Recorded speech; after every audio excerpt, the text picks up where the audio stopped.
Homer's Odyssey.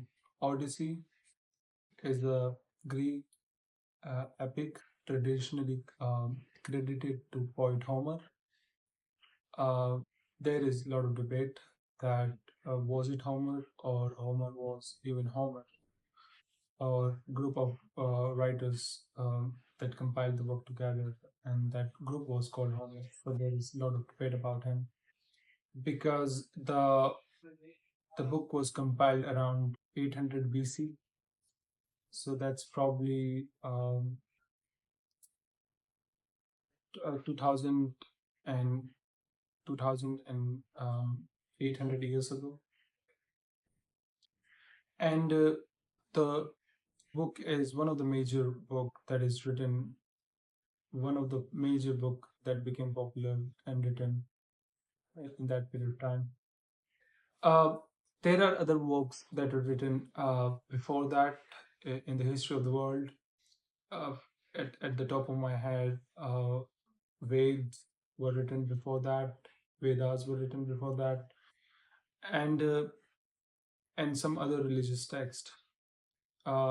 Not very much, but there was some. But um, Homer's Odyssey uh, was a game changer, and saying and calling it a game changer is not actually any exaggeration because it was really because it gave storytelling a form that we to this day uh, continue to uh, exercise, and the way it was told and the way it was presented. First, the, there are two uh, great Greek epics from that period, and other was also written by Homer or whoever it was. Uh, it's called Iliad. So Iliad is actually the story of the war. Is actually the story of the Trojan War that that were fought. And although traditionally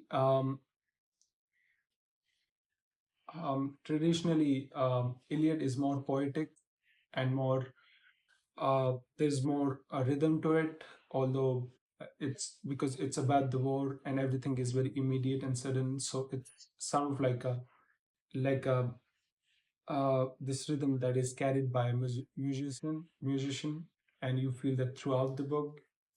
uh, I would argue that Odyssey is very prose and less poetic in that regard, uh, although other people beg to disagree with me, which is all right. But so it really is a game changing? First, it gave us a genre in which we can say stories, and to this day we exercise uh, that method of storytelling. Other was the birth of hero myth, which means that it was the first time that apart from the text, the characters became very lively. You know, whatever books were written before that, as I've said, were majorly about the content, what was in the book, what it really suggested, what it really advises, what it really spread as knowledge and wisdom.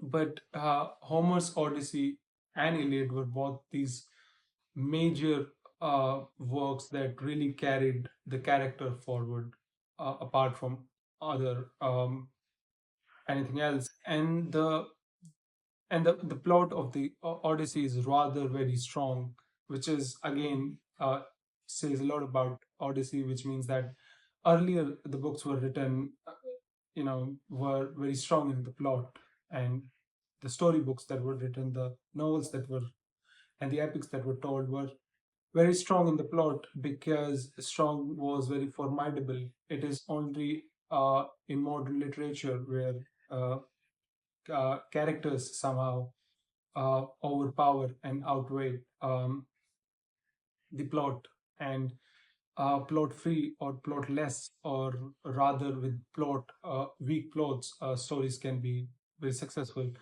And for example, in this case, the Ulysses written by the James Joyce was rather weak in the plot. It didn't have much of the much any plot, because there is this man who is advertising, um, who is an advertisement person, and he just goes to different places, goes to a funeral, thinks a lot about the funeral, and then he visits his wife, then he meets some guy, and then the night happens and he meets his wife again. Before that, he gets drunk and goes to you know uh, a place he is not supposed to go, and that's it. That is 800 pages novel, and it's over. There is no plot in that. It's the James Joyce Odyssey. It's the James Joyce Odyssey. It's the James Joyce Ulysses. That's how he told, where he mastered the character, and he let go of the plot. And with Homer's Odyssey, it is not the case. And for Homer, both uh, thing are very formidable. Both things are very important and significant. I would say plot more than the characters, but somehow both are very strong in that book. And it's again one of the fundamental thing that was present in ancient literature, where characters and plot were very formidable, were very important and significant. It was not the case in late literature. Our writers could choose to avoid having a strong plot or strong characters. When that book was written, it is said that before that the book really didn't have, because book was written, and even compiling that work might have taken a lot of time. Before that, there were major for folklores about the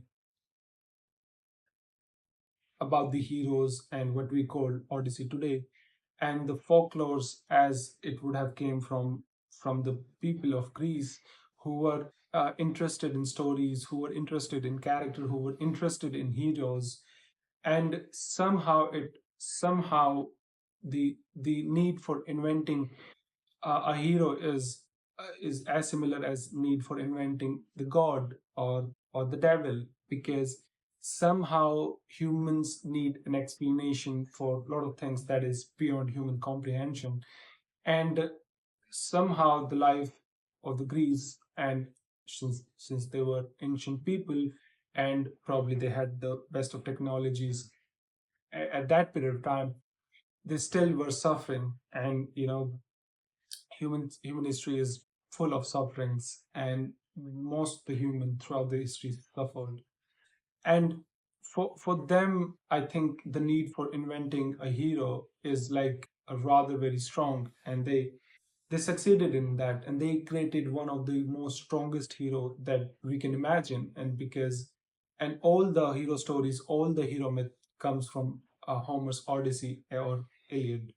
So Homer is this, you can see, kind of like an innovator who invents these different uh, entities and techniques in which somehow there is a relief and comfort for human, because human needs um, some sort of relaxation, some sort of comfort, even if it is untrue, even if it is a lie, even if it is a made up story.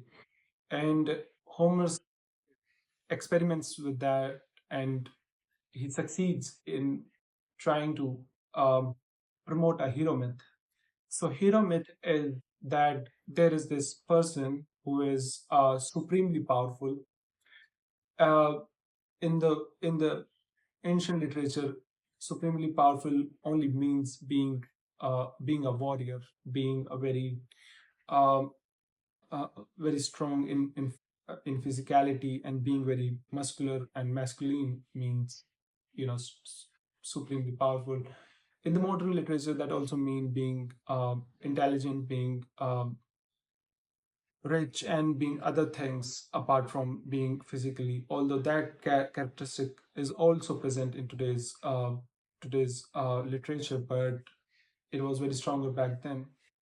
One other thing, that if you watch um, Fight Club movie, it is about that. It is similar to what Homer is trying to do, giving giving people a hero myth and giving people a comfort and relaxation. And whatever superheroes movies that are being made, it is similar to Homer's Odyssey or Iliad, because it somehow, even in imaginative sense, even fake, even you have to lie, even you have to invent something, you are doing it in your when you are actually reading the text, or when you are reading the Odyssey or the Iliad or watching a superhero hero movie.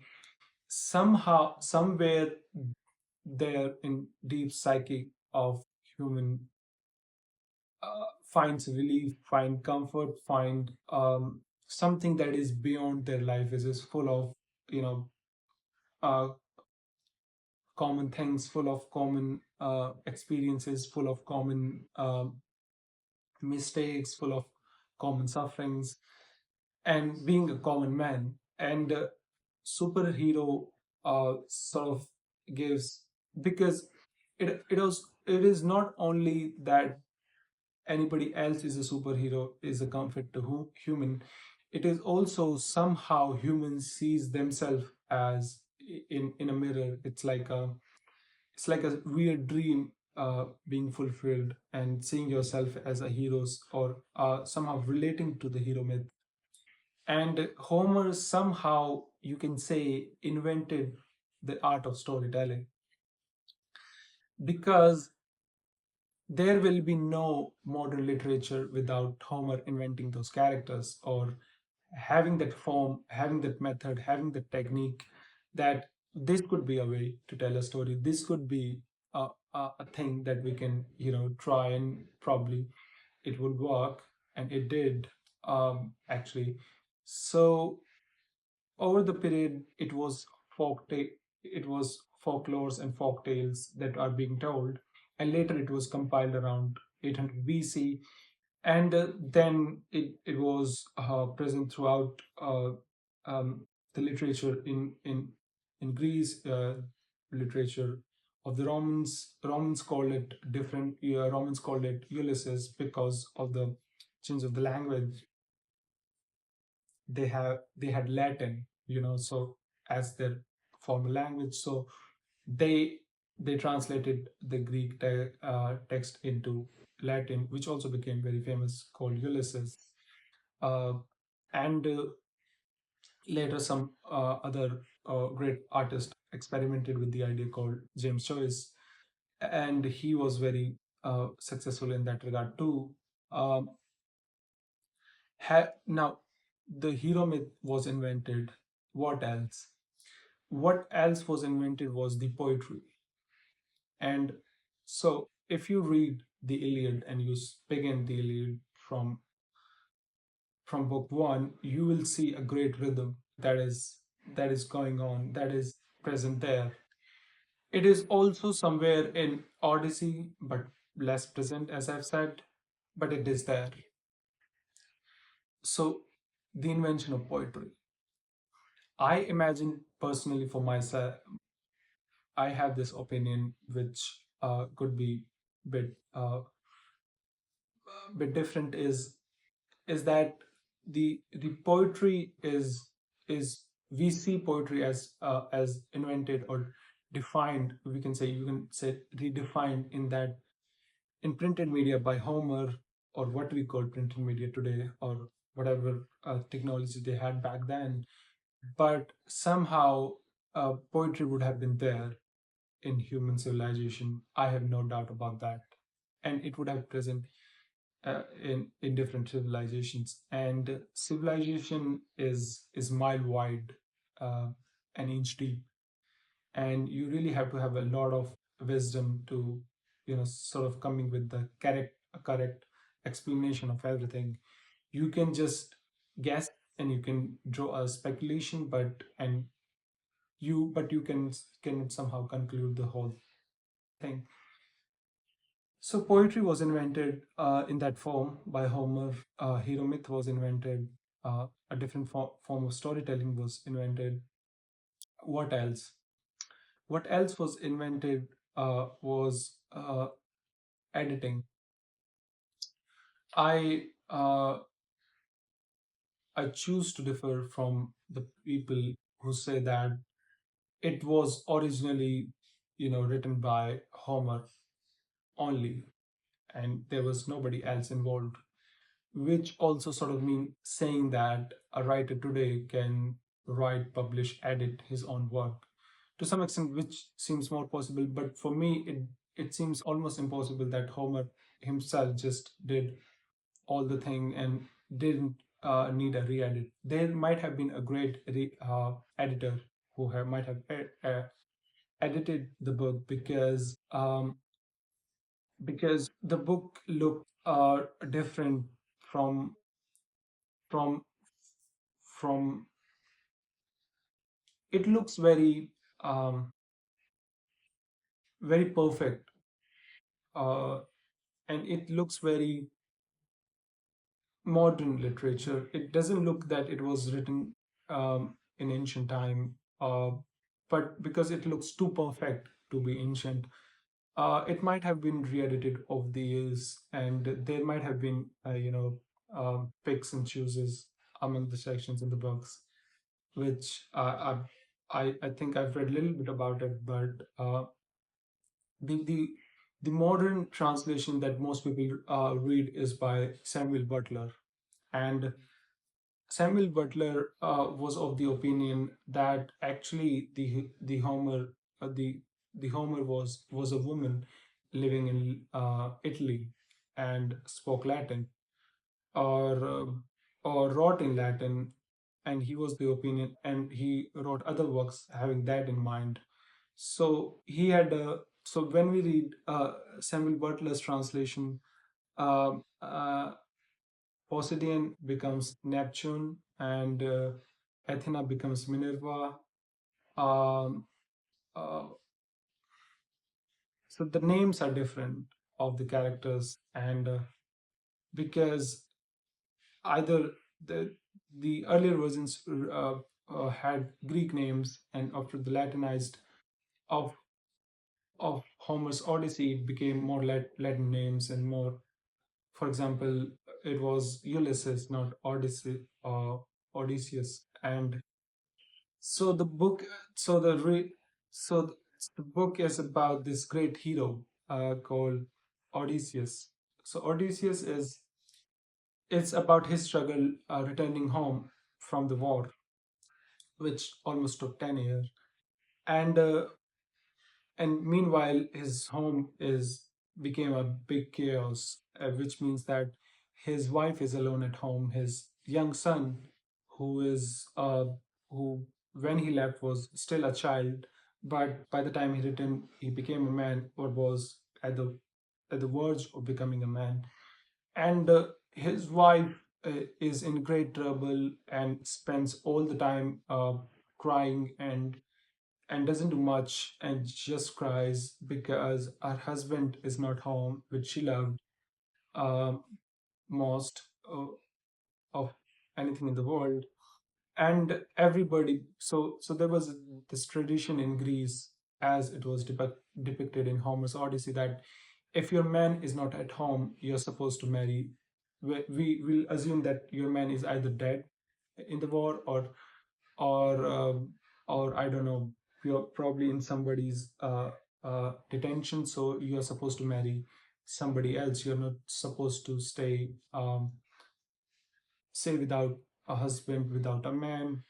And these other suitors came into the house like wolves and started courting Penelope, that is Odysseus' wife, and she's in great trouble because she kind of like takes her time, and she kind of like postpones their dream of marrying her and comes with all kind of excuses throughout the book. Uh, most times she was caught making those excuses, and now she had a young son who's growing and becoming an adult, Telemachus, and Telemachus is similar to his father, but not quite as him because he's yet to be a man. He yet to face the troubles of the world, yet to go into a war, yet to fight a war, yet to face enemies. But he had all sort of, he's tall, he's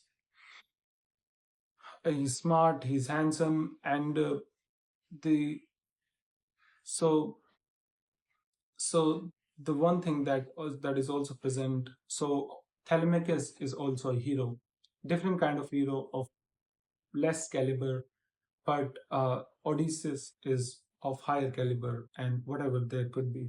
So this epic is about the immortals and mortals, which means the humans and the god. And they what they do is the somehow it is being portrayed and depicted in the epic that if a man takes is courageful enough and fights for his clan, fight for his wife, fight for his children, put everything on the stake. That man is very great, and that's what a hero myth is. That's what the characteristics of hero are. That he had a lot of courage. He's strong, which sort of like strong physically means, and he's also handsome. So he's very attractive to others, and everybody wants him, even gods. So there is this scene in the epic that Ulysses for a time being is imprisoned by a goddess called Calypso, who wants to marry him, and she wants to turn him into immortality by marrying him and making him her husband. To which Odysseus refused and says that it's not something I can do. I have to return back to my wife, and I have no desire to sleep with you or anything, or for that matter, becoming immortal. To which again, it is one of the characteristics that appears in ancient literature and in this Homer's Odyssey, that there somewhere in hero is also self-restraint. He can restrain himself from taking an immediate action, from taking from from stopping his own temptation and not somehow practicing or exercising them. And it is also there, quite there throughout the book. It could be argued that it was for the first time that humans somehow introduced self-restraint for the character, because self-restraint is a later development in human history. That, by the way, I heard in Michael Shugray's lecture of Greek and their heroes, that self-restraint would have been a later development in human history, to which I mostly agree, because it's a derivative emotion. Anger is a primitive emotion, and love is a primitive emotion. Uh, Self-restraint, self-censorship, and stopping a temptation is a later development and derivative development in human history. So there are these different heroes, and Odysseus, who is sometimes stranded on islands, sometimes imprisoned by goddesses and different people, sometimes fights these monsters, sometimes goes to different kingdoms and begs them to give them something, and so that he can return home. And back at home, Penelope is every day becoming sure that her husband is not returning, because uh, 10 years is a long time, and even 5 years is a long time. And she by every day she becomes more pessimistic about the arrival of her husband, and gets more worried that she finally would have to marry somebody or out of the suitors. And these suitors are these purely animalistic wolves that they have just came just couldn't have uh, just couldn't miss an opportunity. They are very opportunistic in that regard, and they just goes after her and try to woo her. Telemachus is in a great conundrum. Telemachus is in a great confusion what he has to do, and meanwhile, when he is in this trouble, he is visited by a goddess, uh, um, Athena, which later in some text is called Minerva, and she is visited by him, and she sort of says to him that you might would like to look for your father, abroad, and he sort of managed to get a ship and some crew to go and visit different islands so that uh, he could meet his father, he could bring back home his father, because there is a great chaos occurring in his home, and it's about to be very destructive and disastrous. So he goes to different islands and heard, and from those people and different kingdoms, listen to great stories of his father's courage and warriorship. Uh, Although he didn't get much information about his father's present whereabouts, and meanwhile, um, meanwhile, Odysseus manages to get a ship and crew and all the gifts that he received from a kingdom back to home, which he, for a time being, hides in a cave, and by the help of the goddess Minerva, he converts into this different person and goes to different people, his servants. He, particularly his one servant, and then he gets all the information about his home and what's happening at his home and his tribe and his clan, and he gets all this information that there are a lot of these suitors who are trying to woo your wife, and they are being very mean, they are being ill-spirited, and uh, they have nothing great at their heart. They want your destruction, they want to take out your home, and to which Odysseus gets very angry about. And meanwhile, that's happening, and Telemachus is looking for his father, and Minerva visits him and says to him, "You should return back." And even this king of the kingdom, says to you that you are not doing any great being um, out of your home, because you have left your mother, you left your tribe, you left your home, and that's not a good thing either. You should you should go back and preserve what you have as of now, and rather to look for what is gone.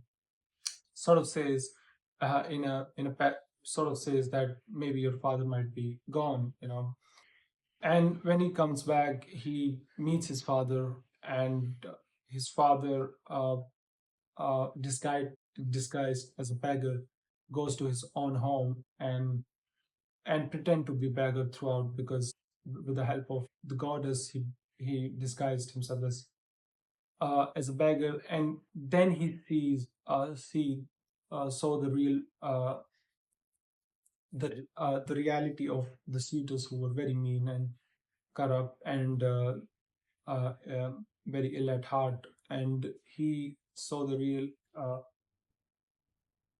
image of them, and takes the pledge that he will take the revenge of them, and then he fights them, and then uh, then he finishes them, and he again back happy at home with his and he kills all the suitors, who were numerous, and then he gets back to his wife, and um, when he's visiting his father somewhere in some farmland where he is living now, the whole of the village comes together, the whole of the tribe comes together, that how dare you have taken life of these men. And now he he tries to explain to them, and that there was nothing else that I could done. They were very corrupt. They were very ill themselves, and that's the only choice I had. And Minerva intervened. Actually, the goddess Minerva intervenes and talks some sense into the tribesmen, and that's probably the end of the story.